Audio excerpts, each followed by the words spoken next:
قبیلے کا سردار بہت بوڑھا ہو چکا تھا۔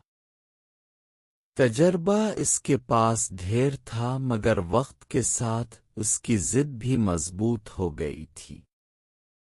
قبیلے میں ایک نوجوان تھا جو کم گو مگر بے حد سمجھدار تھا۔ لوگ اکثر اس سے مشورہ لیتے، مگر سردار اسے سنجیدگی سے نہیں لیتا تھا۔ ایک سال شدید قحط پڑا۔ سردار نے حکم دیا کہ سارا اناج ایک ہی گودام میں جمع کر دیا جائے تاکہ نگرانی آسان رہے۔ نوجوان نے آہستگی سے کہا، سردار، اگر وہ گودام جل گیا الٹ گیا تو ہم سب خالی ہاتھ رہ جائیں گے۔ بہتر ہے اناج مختلف جگہوں پر رکھا جائے۔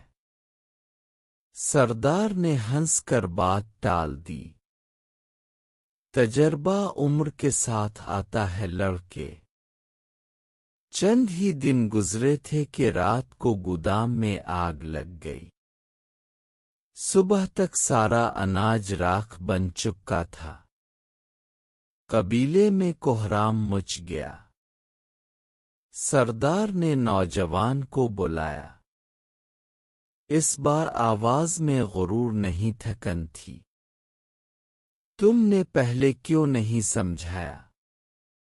نوجوان نے ادب سے جواب دیا، میں نے سمجھایا تھا سردار، مگر عقل عمر کی محتاج نہیں ہوتی، سننے والے کانوں کی ہوتی ہے۔ سردار خاموش ہو گیا۔ کچھ دیر بعد اس نے اعلان کیا کہ آئندہ ہر فیصلے سے پہلے نوجوان کی رائے سنی جائے گی۔ اس دن قبیلے نے یہ سیکھا کہ تجربہ قیمتی ہوتا ہے، مگر سمجھداری اس سے بھی زیادہ۔ اور اصل دانش تب ہوتی ہے جب انسان سیکھنے کے لیے خود کو چھوٹا کر لے۔